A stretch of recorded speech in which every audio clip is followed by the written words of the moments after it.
Divarlarda rengi solmuş resimler, kulağımda eks-seda verir isimler. Bir vaxt bura cennet idi bizlere,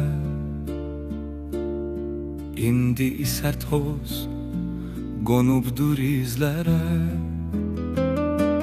Sen getmisən bu şəhərdə yadlaşır, sevgimizin buludları ağlaşır. Sen getmisən bu şəhərdə yadlaşır, sevgimizin buludları ağlaşır.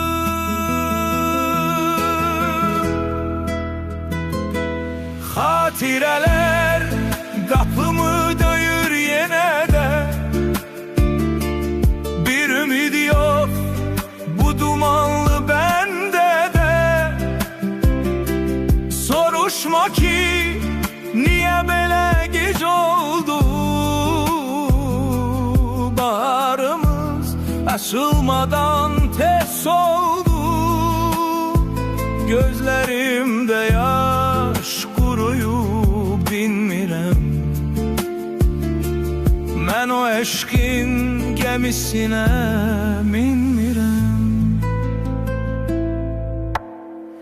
Yenə həmin küçədir, həmin tin, nə mənası var axı indi bu nifrətin.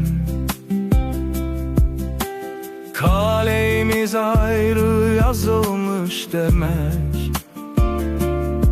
boş bir arzu imiş sənə güvənmək. Daha nə sən o gənc qızsan, nə mən oğlan,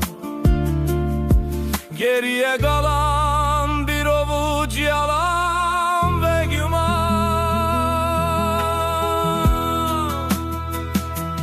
Xatirələr qapımı döyür yenə də, bir ümid yox bu dumanlı dəndə də. Soruşma ki niyə belə gec oldu, baharımız açılmadan tez soldu. Gözlərimdə yaş quruyub dinmirəm, mən o eşqin gəmisinə minmirəm. İndi özgə əllər toxunur əlinə, yad bir isim dolanıbdır dilinə.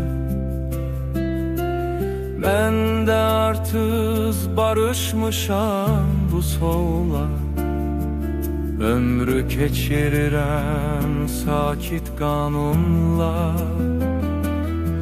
Amma bəzən ürək dincəlmir, danır, köhnə bir mahnı çalanda odlanır.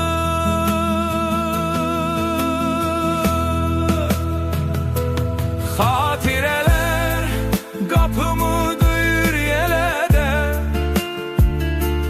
bir ümid yox bu dumanlı bəndə də.